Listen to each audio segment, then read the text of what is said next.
Estamos nós aqui de novo para mais uma live. Essa live a gente está repondo. Teria que ter sido a live de quinta-feira às 14 horas, que eu até comecei a fazer, contei outra live aqui na estrada, mas eu não continuei, porque meu celular ferveu, esquentou, superaqueceu. E aí a gente está repondo essa live hoje para não ficar assunto para trás.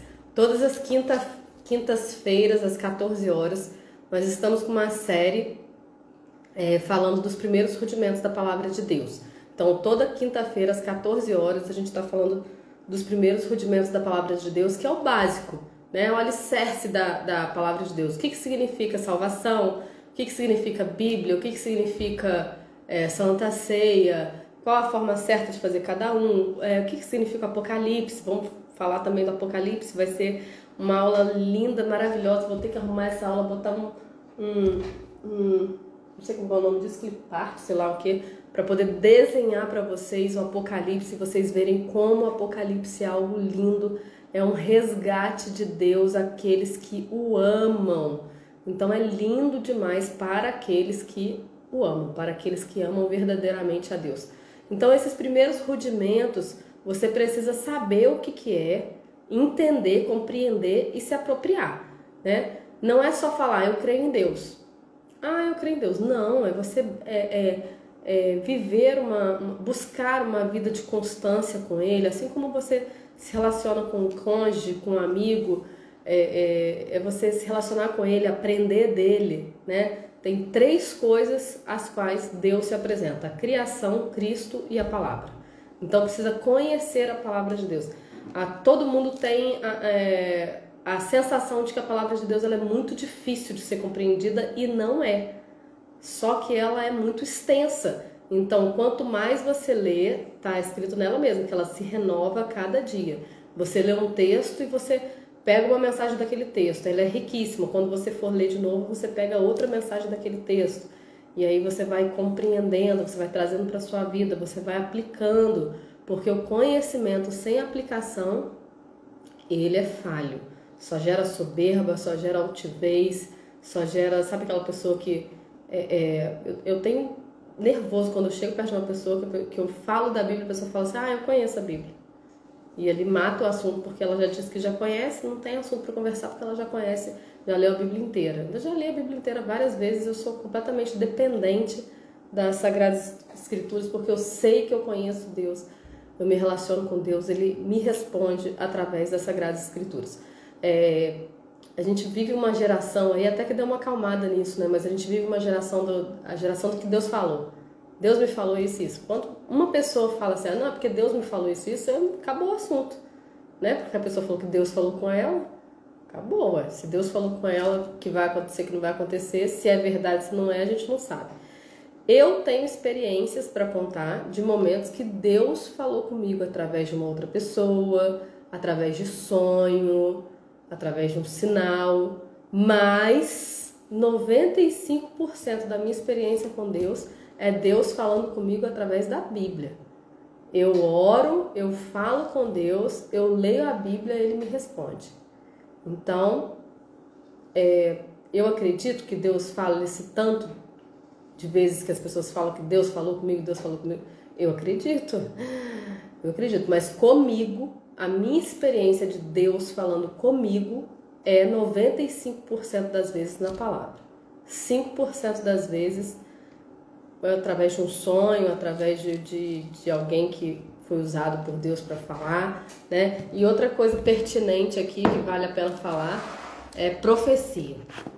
Eu já vi pessoas tendo a vida destruída por causa de profecia. Porque Deus falou que seu casamento vai ser restaurado. E a pessoa ficou ali esperando o casamento ser restaurado. Foi para a igreja por causa disso. E aí viu que o casamento não foi nada restaurado e desistiu de ir para a igreja. Então, profecia é uma coisa que eu recebo, eu anoto e eu guardo. Eu não vivo de acordo com uma profecia quando eu a recebo. Eu vivo de acordo com a palavra de Deus. Eu tento viver, eu busco viver de acordo com a palavra de Deus. Então, nessa live a gente vai falar da Bíblia. E nós vamos falar de dois aspectos da Bíblia. A estrutura, né? E o conteúdo. Vamos falar um pouquinho do conteúdo das Sagradas Escrituras, tá bom? Bíblia. Bíblia significa livros ou conjunto de livros. Então, é um conjunto de livros que fala a mesma coisa do início ao fim, né? A Bíblia ela não se contradiz, ao contrário do que muitas pessoas falam, e até tem vídeos no YouTube de pessoas falando que a Bíblia se contradiz. Então, para tudo na Bíblia tem uma explicação e ela não se contradiz. Eu queria achar um texto aqui muito interessante, porque a gente vai ver a explicação da Bíblia e a gente tem a lei, que foi a primeira parte que foi escrita, que são os 5 primeiros livros da Bíblia, que são chamados, que é chamado Pentateuco ou Lei.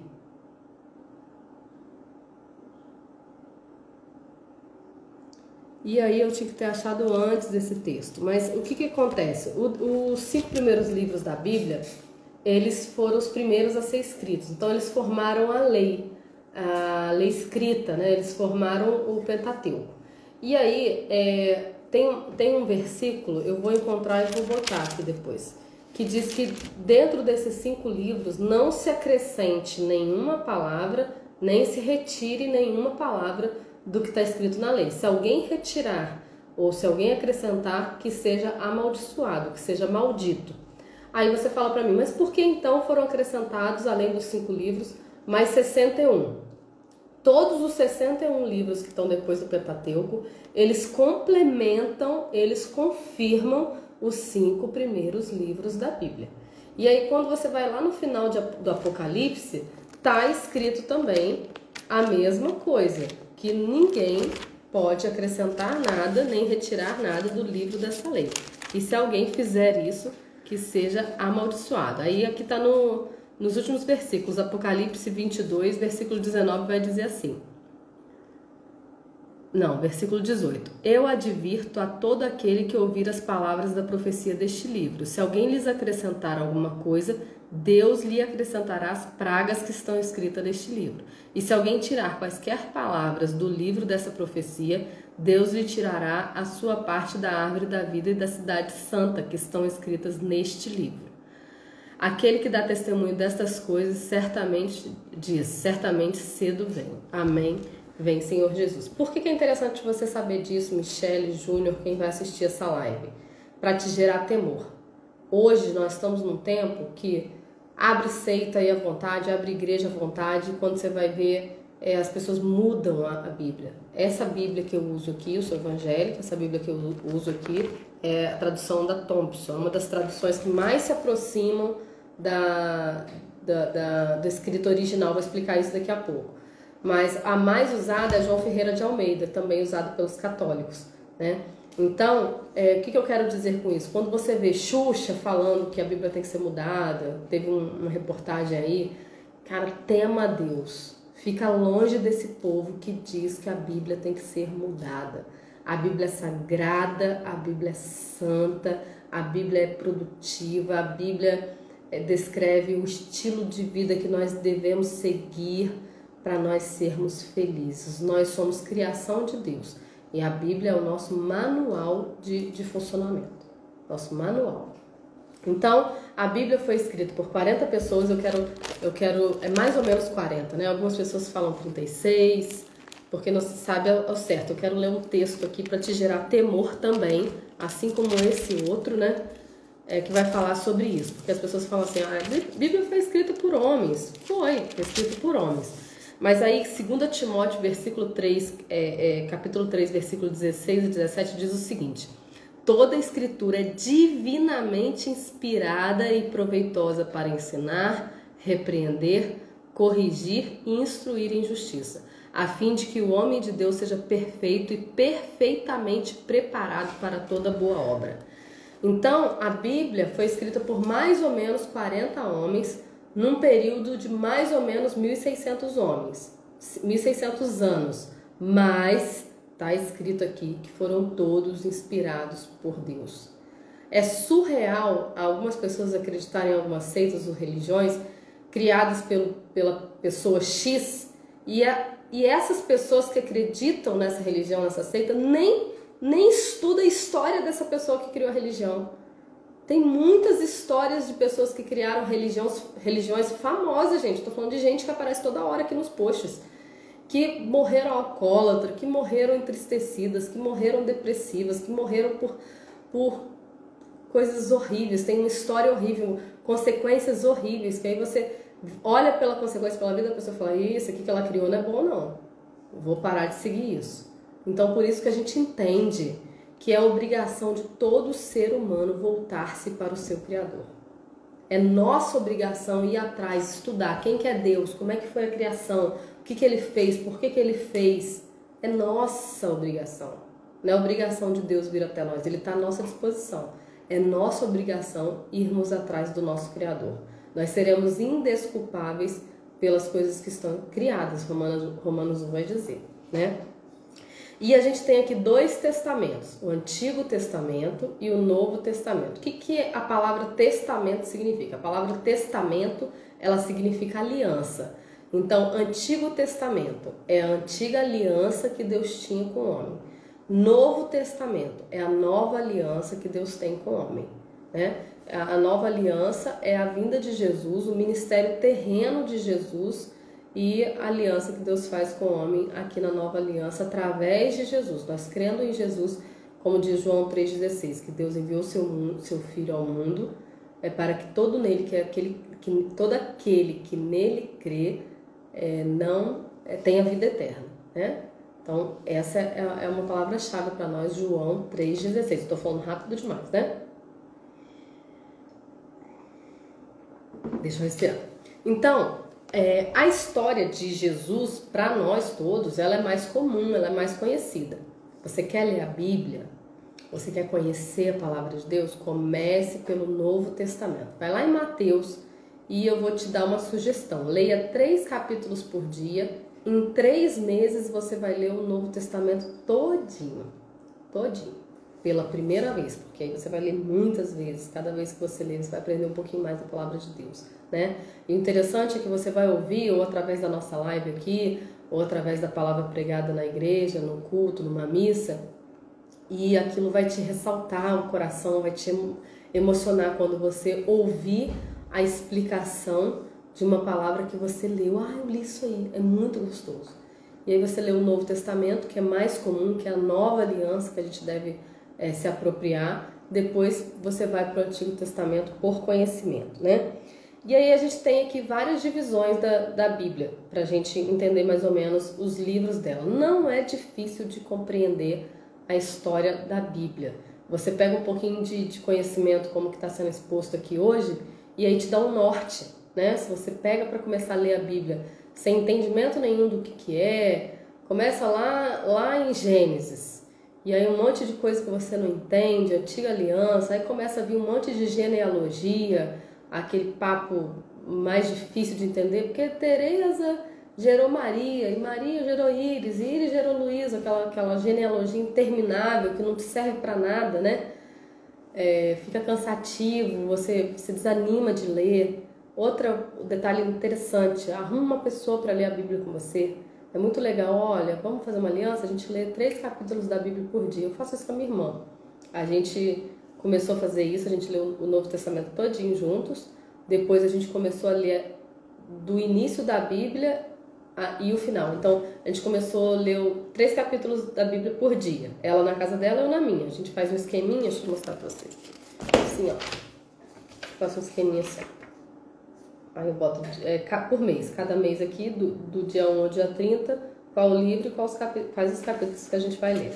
E a gente fez isso com o Novo Testamento. Aí quando a gente terminou o Novo Testamento, a gente decidiu ler juntos desde o início da Bíblia. E aí a gente lia por dia 2 capítulos do Antigo Testamento e 1 do Novo, para reler o Novo. Agora a gente já acabou o Novo Testamento de novo, lendo 1 capítulo por dia e já estamos em Jeremias, estamos acabando. Em janeiro a gente acaba de ler a Bíblia toda juntas, eu e minha irmã.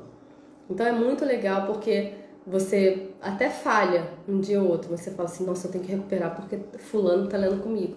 Então se eu atrasar, eu atraso fulano. Então é muito legal e os dias que a gente se encontra, a gente conversa um pouco sobre o que a gente leu às vezes, né? É muito legal, é muito edificante. Uma observam algo que foi interessante para ela, ou eu observar algo que foi interessante para mim, e aí a gente vai vendo.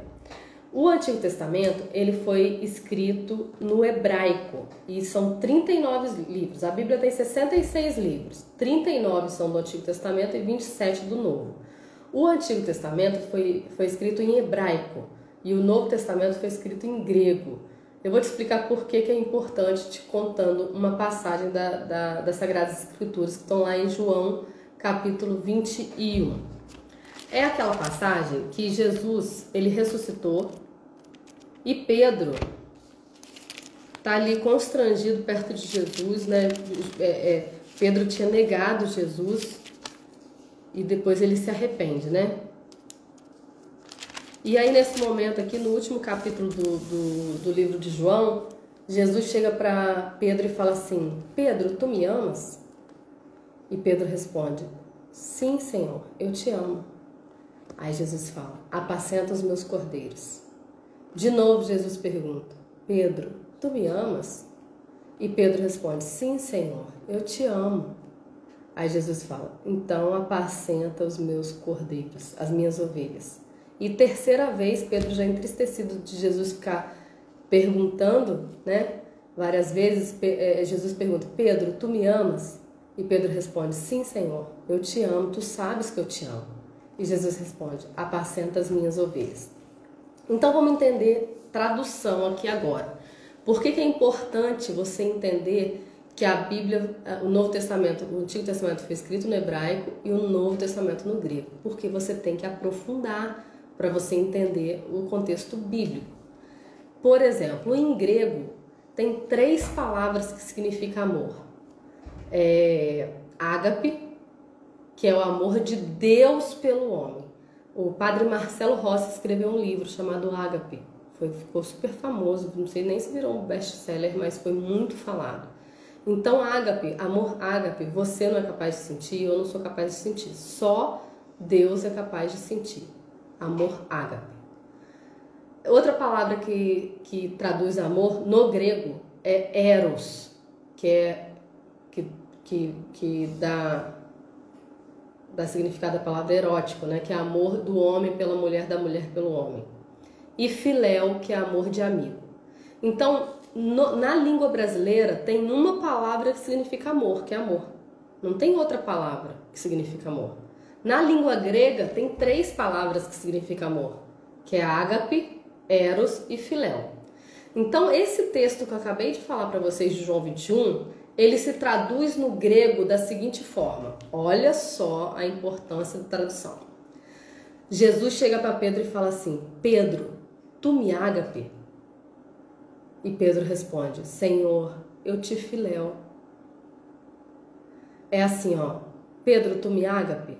Pedro responde: Senhor, não conheço o que é ágape, porque nós humanos não somos capazes de ter esse amor tão grande, esse amor incondicional chamado ágape. O homem não sente esse amor, não conhece esse amor. Então, Jesus pergunta pela primeira vez: Pedro, tu me ágape? Pedro responde: Senhor, eu não conheço esse amor, eu te filéu, eu tenho amor de amigo por você. Segunda vez, Jesus pergunta: Pedro, tu me ágape? Pedro se entristece e responde: Senhor, eu te filéu. Terceira vez, Jesus pergunta: Pedro, tu me filéu? E Pedro responde: Senhor, eu te filéu. Por que na terceira vez Jesus pergunta: Pedro, tu me filéu? Porque Jesus se rebaixa a classe humana para ser compreendido. Foi isso que Jesus veio fazer no seu ministério terreno. Ele saiu do trono dele, ele se rebaixou a humanidade para ele ser compreendido por nós. Nesse momento aqui é um reflexo disso. Pedro, tu me ágape? Senhor, eu te filéu. Pedro, tu me ágape? Senhor, eu te filéu. Pedro, tu me filéu? Senhor, eu te filéu. Olha a importância de você entender a língua original. Quando há uma tradução de um livro, a tradução da Bíblia, qualquer tradução, ela perde a essência do texto. Por que ela perde a essência do texto? Porque As línguas são dinâmicas. Na língua grega tem 3 palavras que significam amor. Na língua brasileira tem uma palavra que significa amor. Não tem outra palavra que traduz amor. E aí, quando foi traduzido, perdeu a essência do texto. Não só esse texto, como todos os outros. Então, você vê teólogos, se você analisar uma faculdade de teologia, independente da religião, tem uma das matérias é língua hebraica e língua grega. Por que eu uso a Bíblia Thompson? Meu pastor do Rio de Janeiro, ele sempre gostou de usar essa tradução, porque ela vai mais próxima à essência da linguagem hebraica e da linguagem grega. Então ele gosta muito, ele ensinou a gente a usar essa tradução Thompson. Por isso, se você pegar a sua Bíblia católica, sua Bíblia evangélica, João Ferreira de Almeida, vai dar uma diferençazinha para minha, para Thompson, entendeu? Então é isso. Então muitas pessoas dividem a Bíblia da seguinte forma, e é uma divisão coerente, inclusive essas minhas enciclopédias aqui estão divididas dessa estrutura que eu vou te falar agora, que é o Pentateuco, que são os 5 primeiros livros da Bíblia, os livros históricos, que são 12 livros, os livros poéticos ou livros de sabedoria, que é Salmos, Provérbios, Jó, Cantares e Eclesiastes, os livros proféticos, que são profetas maiores e profetas menores. Os profetas maiores, Isaías, Jeremias, Ezequias, eles não são mais importantes, são chamados de profetas maiores porque os livros da Bíblia são maiores, são livros de 60 capítulos, 40 capítulos, são livros maiores. E os menores são livros de 4 capítulos, 3 capítulos, 10 capítulos. Então não é grau de importância, mesmo porque a gente precisa ter em mente, grifado, colorido, cheio de estrelinha em volta, que há um personagem central da Bíblia e único importante, que é Jesus Cristo. Ele é o centro de toda a Bíblia. Iris, mas Jesus não tinha nascido no Antigo Testamento. Ele é o centro, eu vou te mostrar que Jesus é o centro de toda a Bíblia. Quando eu vou para o Novo Testamento, escrito no grego, eu tenho os quatro primeiros livros, que são os evangelhos, que é Mateus, Marcos, Lucas e João, que contam a história do ministério terreno de Jesus, sua morte e ressurreição.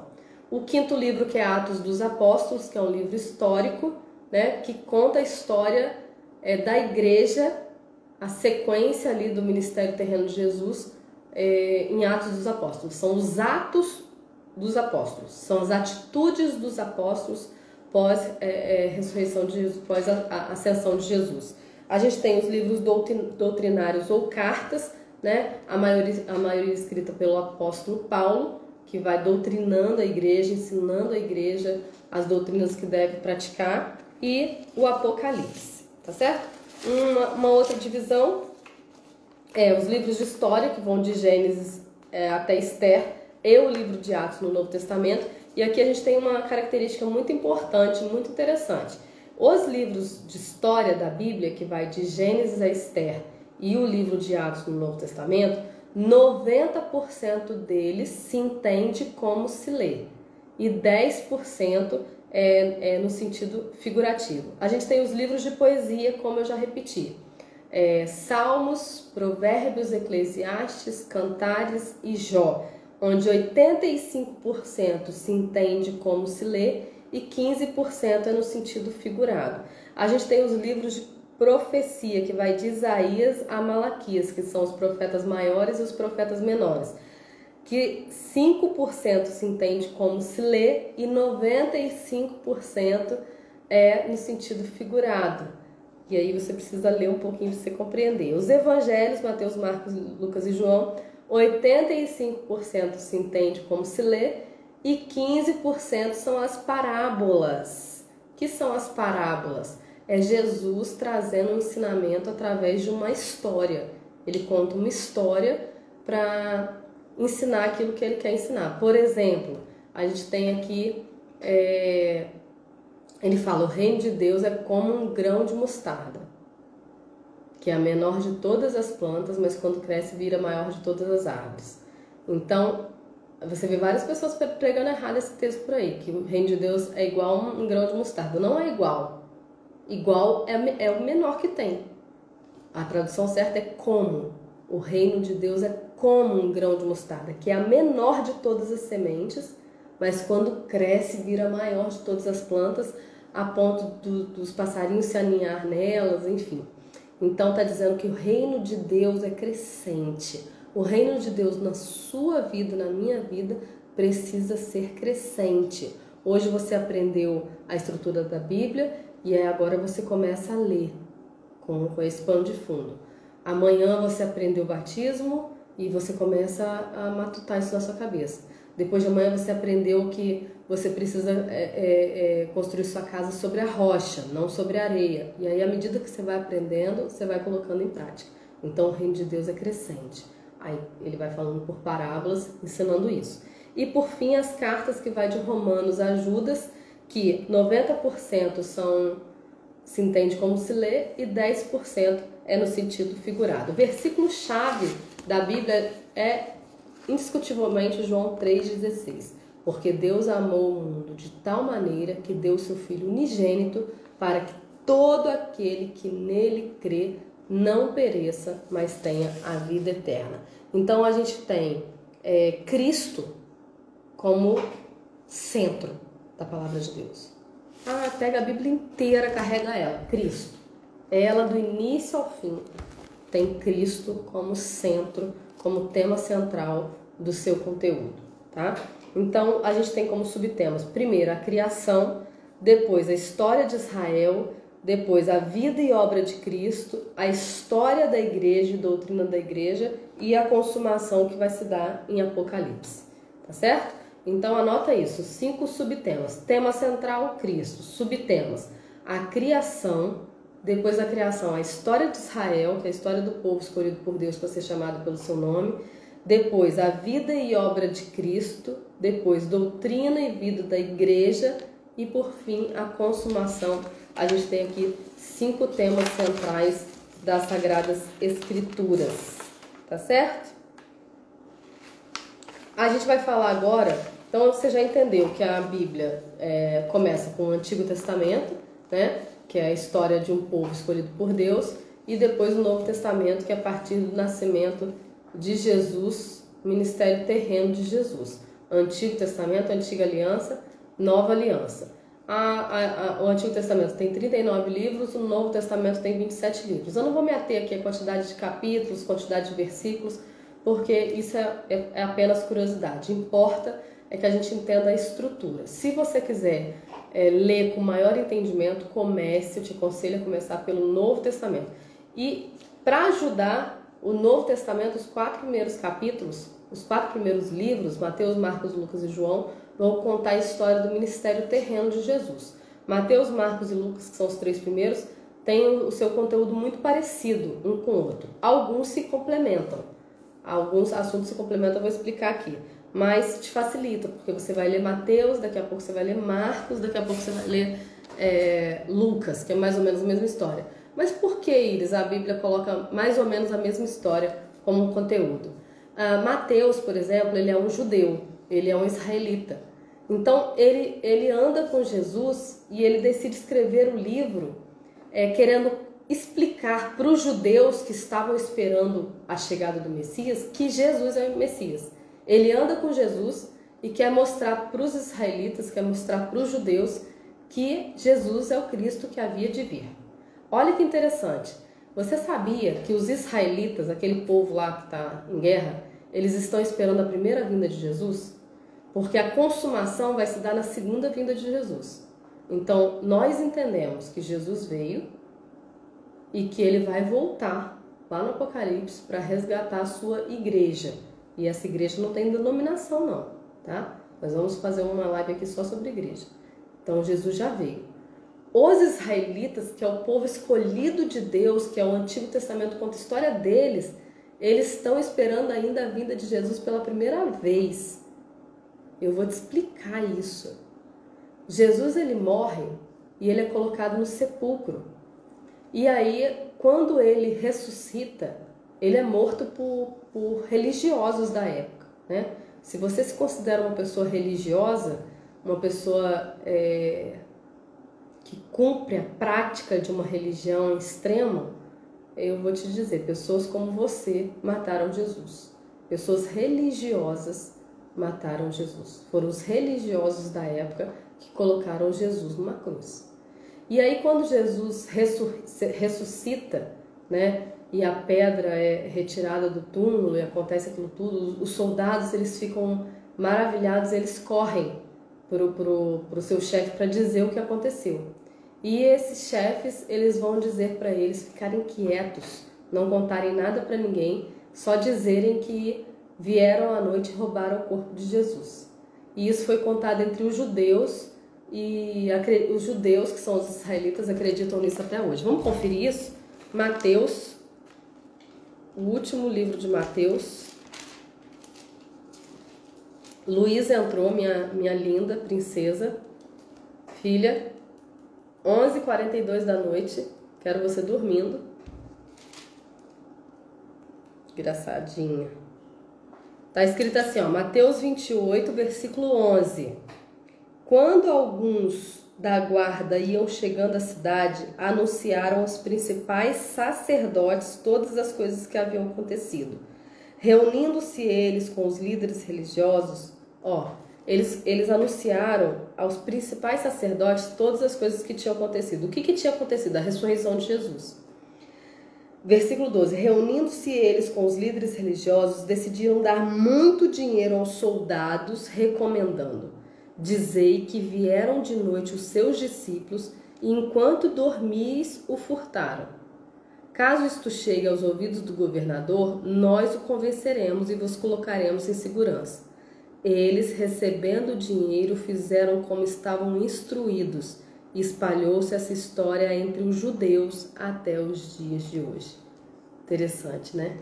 Por isso que a Bíblia fala em Apocalipse que vai haver ranger de dentes, todo joelho se dobrará, toda língua se confessará que Jesus Cristo é o Senhor. Porque quando os israelitas perceberem que já é a segunda vinda de Jesus, eles se lamentarão profundamente por não terem acreditado na primeira vinda.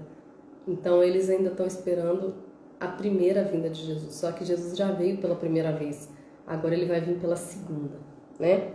Então vamos pegar aqui o pano de fundo. Já entendemos a estrutura, Antigo Testamento, Antiga Aliança, Novo Testamento, Nova Aliança.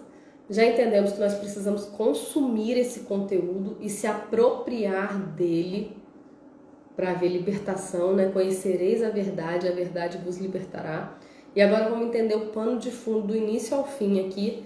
É um absurdo, né? A gente, em alguns minutos, falar da história da Bíblia, mas é possível te dar um pano de fundo para você ler com um entendimento maior, né?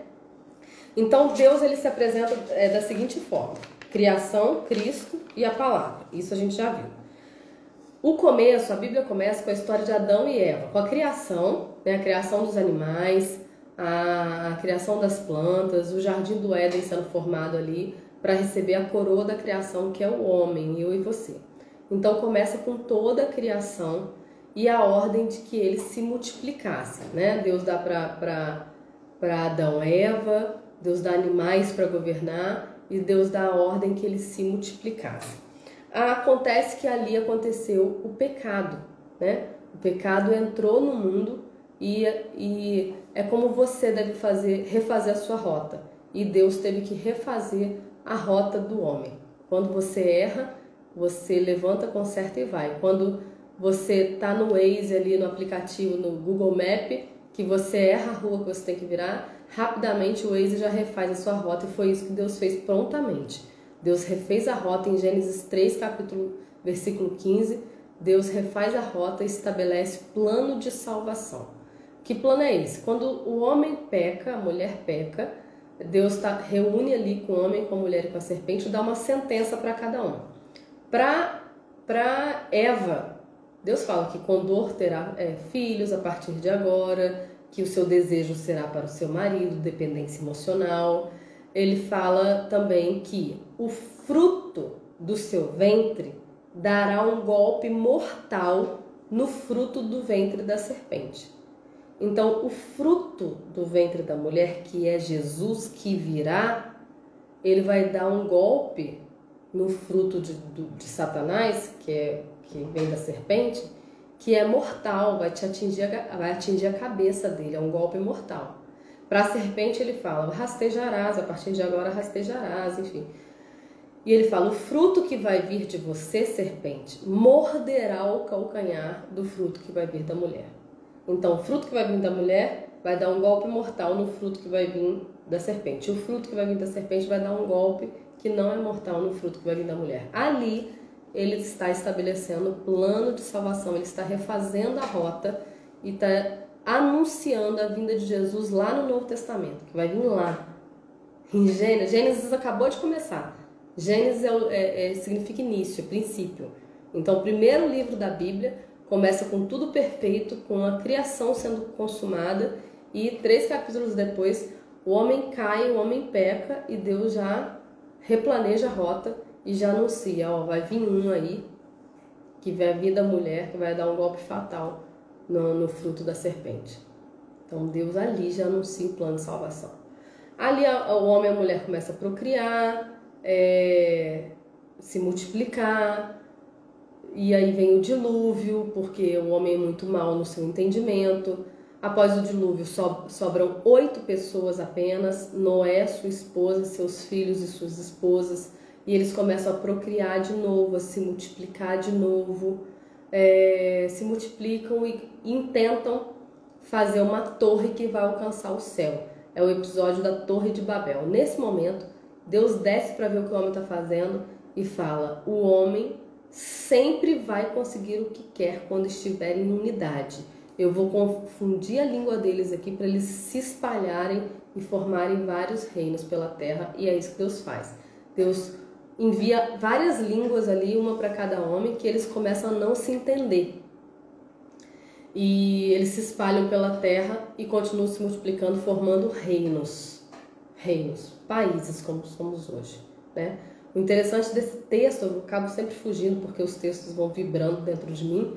O interessante desse texto é a unidade. Deus fala, nunca haverá impedimento para o homem quando eles estiverem em unidade. Quem é o teu grupo no trabalho? Busca unidade.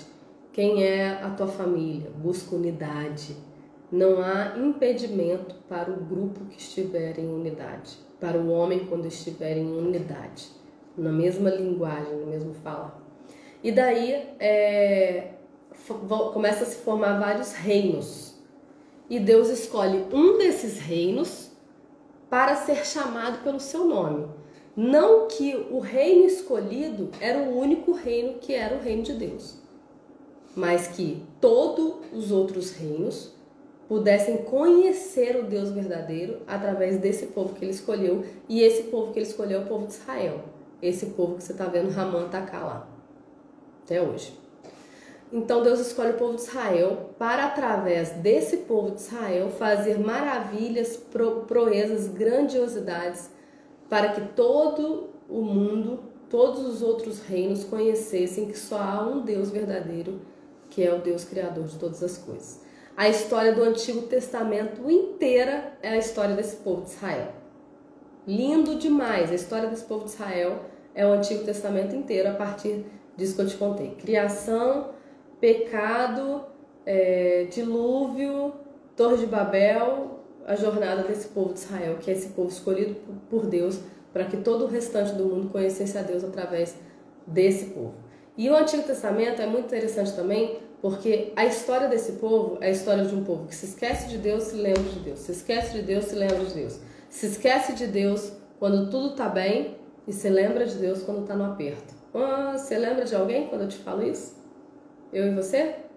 Quando tudo está bem, a gente se esquece de Deus, mas quando o bicho pega, a gente se lembra de Deus. Essa é a história do Antigo Testamento inteira. A história de um povo que se esquece de Deus quando tudo está bem e que se lembra de Deus quando tudo vai mal, quando aperta. Essa é a história do Antigo Testamento. Quando que chega o Novo Testamento? O Novo Testamento chega com o nascimento de Jesus, com a consumação do Antigo Testamento. O Antigo Testamento está cheio de profecia, que vai vir o Messias, que vai vir o prometido, que vai vir aquele que Deus falou que viria. Então, o Novo Testamento começa com a consumação das profecias do Antigo Testamento, Deus enviando Jesus deixando seu trono para habitar e ter um ministério terreno aqui para mostrar para nós como se deve viver, mostrar para nós como é o nosso estilo de vida, como deve ser o nosso estilo de vida. É pegar a sua cruz e vir. Pegar a sua cruz e vir. Sua cruz não é sua sogra, sua cruz não é a sua doença, sua cruz não é o seu problema, não é. Pegar a sua cruz e seguir Jesus é você caminhar com uma cruz, que é impossível você caminhar com uma cruz. Imagina você carregando uma cruz onde quer que você vá. Todo mundo vai ver. Todo mundo vai ver um doido ali carregando uma cruz. Então, o que é carregar a sua cruz e seguir Jesus? É você carregar um estilo de vida que ele estabeleceu no ministério terreno dele e segui-lo. Todo mundo vai ver que o seu estilo de vida é para agradá-lo, é de acordo com o que ele estabeleceu, é de acordo com o manual de instrução feito quando você foi criado. Então, isso é a história da Bíblia. A história da Bíblia é uma história de reis, profetas, camponeses, homens, mulheres, crianças, de perdão, de desobediência, de obediência, de superação, de milagre, de vários homens, de várias mulheres, só que se resume numa única história. Como eu falei, a Bíblia ela é cristocêntrica, ela tem Deus como centro da Bíblia, mas tem uma história que rege a Bíblia, que é a história da redenção. A história da redenção, a história de Deus resgatando o homem que havia perdido. Por isso que quando Jesus morre na cruz, a Bíblia fala que há terremotos, que há coisas absurdas, né? Escurece, o dia escurece e o véu do templo se rasga de cima e embaixo. O que é esse véu do templo se rasgar de cima e embaixo? Se no Antigo Testamento havia um sacerdote que só ele podia entrar no Santo dos Santos, na parte interior do templo, e orar para haver perdão de pecado do povo, agora esse véu foi rasgado. Agora não é só o sacerdote que entra, agora é eu e você, é qualquer um de nós, pessoas simples, pessoas da multidão, agora entra no Santo dos Santos, no acesso a Deus. Como? Jesus fala, eu sou o caminho, a verdade e a vida. Ninguém vai ao Pai a não ser por mim. Agora eu tenho acesso direto. Eu não preciso pedir a um sacerdote, não preciso pedir para um pastor, não preciso pedir para um padre, para ninguém que me dê acesso ao Pai. Agora eu tenho Jesus. Jesus é o caminho, a verdade e a vida. Pensa você num lado do abismo e Deus do outro lado do abismo. E aí você pensa que para você chegar lá tem um abismo. Só que quando Jesus veio, morreu por nós, a cruz dele virou uma ponte. E agora Jesus é o caminho, você anda pela ponte e você tem acesso a Deus. Isso é o véu do templo se rasgar de cima a baixo. Então Jesus ele vem como herói, como figura central, como protagonista, como agente, morreu no nosso lugar, levou sobre si as nossas dores, as nossas enfermidades. Isso é muito interessante. Um primo meu, hoje ele é pastor, ele conta um testemunho lindo que a esposa dele foi diagnosticada com câncer, né? E câncer na cabeça. Isso tem alguns anos já.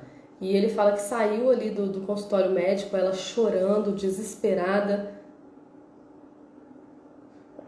Dá licença, ela chorando, desesperada. E ele vai e parou com o carro no shopping. E eles são baianos, sabe? Então é muito engraçado o sotaque. Ele contando assim, a gente mais ria do que chorava. A gente ria, chorava, a gente estava impressionado com o testemunho. E ele fala que parou no shopping e a esposa dele começa assim, como é que você faz isso, Niltinho? Eu acabei de receber uma notícia dessa e você me para no shopping, que não sei o que. Aí tá, e ele, vambora mulher, vambora. E ele entra no shopping, e o shopping tem uma livraria evangélica, né? E ali ele chega na livraria e pede pra balconista, eu quero todos os livros que você tem que fala sobre cura. E ele compra um monte de livro, pega e vai embora pra casa. Quando chega em casa, ela vai pro quarto chorando, deita ali no travesseiro e ele vai e entrega todos os livros pra ela e fala assim, agora você vai começar a ler esses livros. E ela briga com ele e acha um absurdo ele tá fazendo aquilo e ele não tá chorando com ela, que não sei o quê. E ela conta que a partir do momento que ela se recompõe, né, os dias passando, não foi instantâneo, os dias passando um dia após o outro, ela começa a ler os livros e anotar e marcar os livros, os versículos que falavam de cura. E à medida que ela foi lendo aqueles versículos que falavam de cura, procurando na Bíblia e entendendo, ela foi se apropriando daqueles contextos, daqueles conteúdos que falavam de cura. E ela tem um testemunho lindo de cura. O que eu quero te falar? A palavra de Deus, ela é um conteúdo para você se apropriar. Por isso que eu falo assim, eu creio em Deus. Você crê em Deus? Creio. E aí, o que você sabe dele? Não sei nada. O que é salvação? Não sei não explicar. O que é batismo? Qual que é o significado do batismo? Qual que é o significado do mergulho e do levantamento da pessoa quando ela é imersa? Porque batismo significa imersão, é mergulho, é molhar por inteiro. Qual que é o significado disso? Não sei. Então, crer, a Bíblia vai falar em Tiago que até o diabo crê, inclusive se estremece. Então é mais do que crer. É conhecer, entender e se apropriar. Por exemplo, você vai na igreja, você quer sentir arrepio, você vê a pessoa rodopiando, você vê a pessoa falando em línguas, você quer ser igual, mas você não é, e você se diminui porque você não é. Só que a Bíblia fala que aonde tem 2 ou mais reunidos no seu nome, ali Jesus está. Então se apropria. Se você estiver numa igreja ouvindo a palavra e tiver mais de 2 pessoas, a Bíblia diz que onde há 2 ou mais reunidos em meu nome, ali eu estou. Então você não precisa sentir arrepio, você não precisa ter vontade de rodopiar, você não precisa necessariamente falar em língua, você não precisa de nada. O culto, ele deve ser racional, você precisa só pensar, receber a palavra que está sendo pregada, conferir se está sendo pregada de acordo com as Santas Escrituras e ponto. Você fez sua parte, você se apropriou. Você tem certeza absoluta que Jesus está ali porque você se apropriou da palavra que diz que onde há 2 ou mais reunidos em meu nome, ali eu estou. Ponto, acabou. Não precisa sentir frio na barriga, não precisa chorar, não precisa rir, não precisa de nenhuma emoção. Nenhuma. Precisa receber a palavra de Deus, se apropriar. Conhecer um pouquinho mais e ir lá fora botar em prática. Lembra que igreja é chamados para fora? Igreja é chamados para fora. Então você precisa ir para a igreja, ouvir a palavra, conhecer a palavra e ir para fora praticar a palavra. Isso é igreja. Então a gente tem a palavra que está falando da redenção do homem e da consumação que virá com o Apocalipse, né? A palavra, ela tem poder. Nunca nenhum livro na face da terra foi tão traduzido, foi tão compilado, foi tão proibido, foi tão perseguido quanto a Bíblia. Por isso, daqui a gente já sabe o poder da palavra de Deus. Ele é um livro tão poderoso que ele chegou a ser proibido, que ele é extremamente perseguido, ele é o mais traduzido, todos os livros que já foram escritos, ele é o mais traduzido e ele é o mais preservado. O mais preservado de todos. O poder de Deus está na Bíblia e não em outras coisas. Isso é lindo demais se você compreender, se você trouxer para a tua vida. Eu não falo em línguas, eu não sou batizado no Espírito Santo, eu não sou líder, eu não prego a palavra. Não interessa, não interessa. Mesmo porque o que você é ou pode ser em uma igreja é função. Ministério é outra coisa.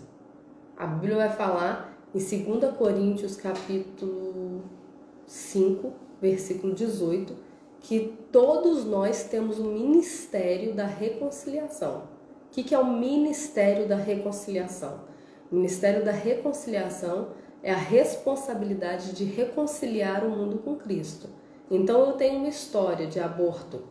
Através da minha história de aborto que eu vou contar, o quanto eu me libertei, o quanto eu fui curado, o quanto eu fui perdoado, eu vou reconciliar com Cristo pessoas que viveram a mesma coisa e ainda não superaram.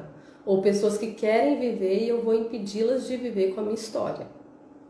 Então, todos nós temos um ministério, é só você pensar, como que o ministério da reconciliação é para todo mundo? Pode todo mundo ser um pregador da palavra numa igreja? Não. Vai ter 2, 1, 2, 10 pastores ou padres no máximo, ou líderes no máximo. Então, como todos nós temos o ministério da reconciliação? Através da nossa história, através da nossa história de superação de dores, de cura de feridas. Esse é o ministério que todos nós temos. E o poder não está na habilidade de cada um, no talento de cada um. O poder está na palavra de Deus, é para todo mundo da mesma forma, para aquele que se apropria. A palavra de Deus, ela pode gerar o falar em línguas para uns e para os outros não. Então não é isso que importa. O que importa é o que ela vai gerar em todo mundo. O que ela vai gerar em todo mundo? Mudança de comportamento, mudança de hábito, mudança de estilo de vida. Como assim mudança de comportamento? Por exemplo, Jesus vai falar em Mateus que como pode colocar um remendo novo num tecido velho. Um tecido velho, ele já está macio demais, ele já cedeu demais. Se você pegar um tecido novo e costurar ali, vai terminar de arrebentar com o tecido velho. A costura, ela não vai durar muito tempo. Então não tem como pegar uma novidade de vida que é a Bíblia e botar dentro de uma pessoa com velhos hábitos. Então, à medida que você vai aprendendo a palavra de Deus, que você vai trazendo para a sua vida, você vai se transformando numa nova criatura. Você se transformando num novo tecido e o novo remendo, que é a palavra de Deus, combina. Aí vai ficar, vai pegar, vai grudar, vai resolver o buraco. Aí ela vai falar, Jesus vai falar de novo, como pode colocar um vinho novo em odre velho? A fermentação do vinho novo vai fazer estourar o odre velho. Então, o novo comportamento, as novas atitudes, o novo estilo de vida que a palavra de Deus vai causando em você, te torna apto para receber desse novo vinho que é a palavra de Deus, desse novo alimento. E aí, gruda. Aí você é o vaso e a palavra é o conteúdo, né? Lindo demais. E a gente tem aqui, se você for pesquisar, várias curiosidades a respeito da Bíblia, que com o tempo, à medida que você vai aprendendo, você vai te intensificando, vai te amadurecendo, vai te gerando prazer pela palavra de Deus. Eu sempre oro isso, Deus me dá prazer pela tua palavra. Toda vez que eu abro a Bíblia, eu vejo as letras pularem, vejo as letras vivas para a minha vida. Me dá prazer mesmo de estar com a tua palavra diariamente, né? Se você se alimentasse, comesse um prato de comida uma vez por semana, seria suficiente para você sustentar seu corpo? Assim, a palavra de Deus não serve uma vez por semana, não serve uma vez por mês você ler a Bíblia. Então, crie um hábito, mesmo que pequeno. Se você ler 3 capítulos do Novo Testamento por dia, você lê o Novo Testamento inteiro em 3 meses. 3 capítulos por dia você lê em 15 minutos. É vergonhoso você falar que não tem como. Então, algumas curiosidades. A Bíblia tem a palavra não temas 365 vezes, uma para cada dia do ano. É o livro que te manterá afastado do pecado, ou o pecado te manterá afastado desse livro. É o primeiro livro que foi impresso no mundo, o mais vendido e o mais traduzido. Não há na Bíblia inteira características físicas de Cristo. Muitas pessoas colocam um Jesus com cabelo comprido, com olhos verdes, porque era característico daquela época, daquele povo que escreveu a Bíblia lá no grego. O Salmo 118 é o centro da Bíblia. Tem 594 livros antes dele e 594 livros depois. O Salmo 119 é o maior capítulo da Bíblia, lindo demais. Isaías, olha que interessante, Isaías ele tem 66 capítulos. Isaías tem, portanto, a mesma quantidade de livro da Bíblia, 66 capítulos. Isaías vai falar de passado e de futuro. O passado ele fala em 39 capítulos e o futuro ele fala em 27 capítulos. Então Isaías é uma mini Bíblia. 39 capítulos do Antigo Testamento, 39 livros do Antigo Testamento. Isaías tem 39 capítulos do passado. E 27 livros do Novo Testamento. Isaías tem 27 capítulos a respeito do futuro. A mesma coisa acontece no livro de Salmos. Eu não anotei aqui, mas Salmos eles são divididos, são 150 salmos. Eles são subdivididos em 5 partes. Cada parte tem uma quantidade de salmos referente ao Pentateuco. O Pentateuco são 5 livros. Então, o primeiro livro tem 50 capítulos, que é Gênesis. O primeiro grupo de salmos tem 50 salmos. Então, é um mini Pentateuco ali. É bastante interessante. Tem algumas curiosidades assim que são bastante interessantes. Mas aqui, hoje, nessa live, a gente consegue entender mais ou menos a estrutura da Bíblia, né? Antigo Testamento, Novo Testamento, o Antigo Testamento escrito em hebraico, o Novo em grego, a importância da gente entender a tradução. Nós falamos lá de João 21, depois quem não estava aí na live, dá uma olhadinha para você ver que a tradução ela é muito importante, né? Os autores que escreveram foram inspirados, em quanto tempo escreveu, e o pano de fundo do tema de toda a Bíblia, que tem um tema central que é Cristo, e a história central é a redenção da humanidade através de Cristo. Ok, gente? Foi um prazer estar aqui. Essa live era para ter sido gravada na quinta-feira, mas não deu, estava na estrada. Eu até tentei gravar na estrada, mas não consegui, não completou. Então tá aqui, não vamos deixar a live para trás. Na segunda-feira, às 9 horas da noite, estamos falando aqui da Jornada e Dores de Eli. Falei em uma live e vou voltar a dizer, nesse projeto de lives às 9 horas da noite, às segundas-feiras, a gente veio falando de personagens bíblicos, não todos, mas alguns desde Gênesis. E só nas segundas-feiras, às 9 horas da noite, nós já falamos de personagens, jornada e dores deles, de 8 livros da Bíblia, dos 8 primeiros livros da Bíblia. Então, quem acompanha, olha que legal, já vem comigo falando de contexto dos 8 primeiros livros da Bíblia. De 66 livros, já falamos de 8. Olha como passa rapidinho. Tem 4 meses o clube, 4 meses de existência. E aí, quem participa, quem acompanha as lives, já pega um pano de fundo bem legal quando você começar a ler a Bíblia sozinho aí na sua casa e fala: ih, já assisti uma live sobre esse assunto, já assisti uma live sobre esse personagem.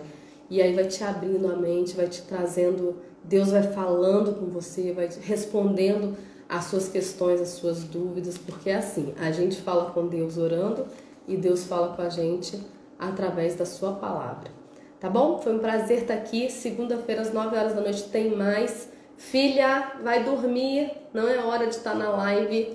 Sua danadinha está se aproveitando da live para não dormir. Nossa, Luísa, gente, é um sacrifício botar a Luísa para dormir, ela não sente sono.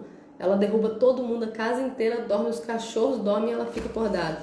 E ela me aparece na live meia-noite. Pode dormir agora, hein? Tô de olho, hein? Tô de olho na senhora. Um grande abraço, fica com Deus, gente.